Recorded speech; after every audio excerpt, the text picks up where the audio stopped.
Hi, I'm Pat Kelly. Okay, in this problem, they want us to find a vector v, and they just have a couple requirements that are going to ask of us. The first is that the length of that vector v is supposed to equal 5.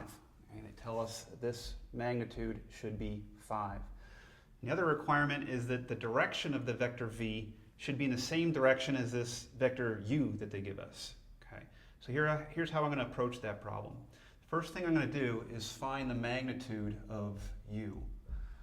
So we're looking at the square roots, -1 squared plus 2 squared. Square root of 5. Okay, then what I'm going to do is I'm going to take that length of u and divide u by that amount. So I'm looking at the original vector u, but divide out that length of square root of 5.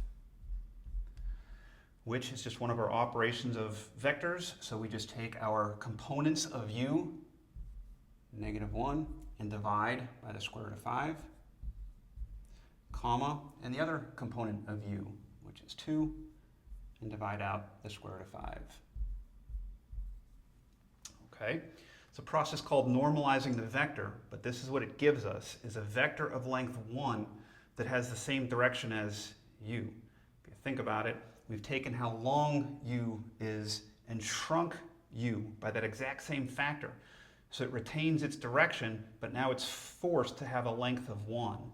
So this vector, you don't need a name on this, but it'll help make my next step a little bit more clear. I'm going to give it the name w, okay? But the thing to realize is that this is a vector of length 1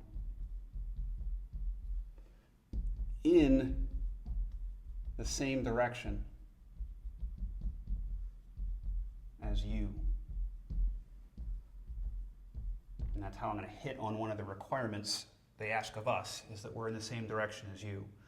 Okay, now that I have this unit vector that's in the direction I want, now I'm going to take this fact that they gave us, that they want the magnitude to be 5, and I know that v now will equal that w vector of mine times that length or magnitude of v.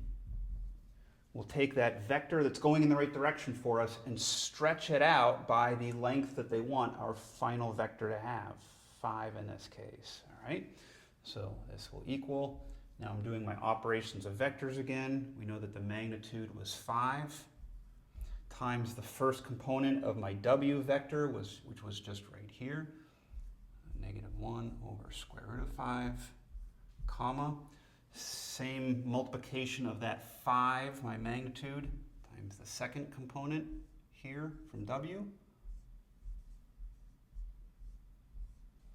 Okay, and we can clean up a little bit. -5 over the square root of 5, comma, 10 over the square root of 5. Which is a pretty good answer. It'll come down to whether or not you want to rationalize the denominator. Sometimes it doesn't matter. This time I will, because it actually look a little bit neater too. We'll clear the fractions actually. So if we just do a little bit of rationalize the denominator work, multiplying by square root of 5 over 5, looks like that 5 would cross out, minus square root of 5 as the first component. Second fraction, square root of 5 over 5. The 5 in the denominator is going to cross out with the 2 or the 10 in the top and leave a 2. 2 square root of 5. And that would be my answer. Again, that equaled v, which is what they wanted.